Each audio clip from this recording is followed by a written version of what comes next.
হুম, আমি একটা জিনিস লক্ষ্য করেছি। তোমরা অনুষ্ঠান বাড়ির খাওয়া-দাওয়া দেখতে ভীষণ পছন্দ করো। কিন্তু কি করব বলো? সবসময় কি আর নেমন্তন্ন পাওয়া যায় সব জায়গা থেকে? আর যখনই আমি নেমন্তন্ন পাই সেটা যারই হোক, যেকোনো অনুষ্ঠান বাড়িরই হোক, আমি কিন্তু ভিডিও বানাতে ভুলি না। তাই আজকে তোমাদের জন্য নিয়ে চলে এসেছি আবারও একটা অনুষ্ঠান বাড়ির খাওয়া-দাওয়া। তো চলো দেখে নিই কী, কী খেলাম। ফার্স্টে দিয়ে দিয়েছিল লেবু আর নুন, তারপর দিয়ে দিয়েছিল শাক ভাজা বাদাম দিয়ে, তারপরে গরম, গরম বেগুনি পড়ে গেছিলো।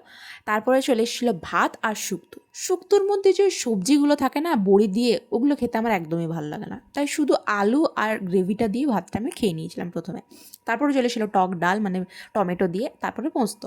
আর লাস্টের দিকে খাবারগুলো এত তাড়াহুড়ো করে চালাচ্ছিল না, মানে আমি বুঝতে পারছিলাম না ভিডিও করব না খাবো না কি করব। তো যাই হোক, তারপর লাস্টে ছিল চাটনি, পাঁপড়, দই আর দুটো করে মিষ্টি। যদিও আমি একটাই মিষ্টি নিয়েছিলাম, মানে মিষ্টি খেলে আমার অ্যালার্জি হয়ে যায়। তো যাই হোক, আজকের ভিডিওটা এটুকুই। দেখা হচ্ছে তোমাদের সাথে নেক্সট ভিডিওতে। টাটা! ভালো লাগলে সাবস্ক্রাইব করো।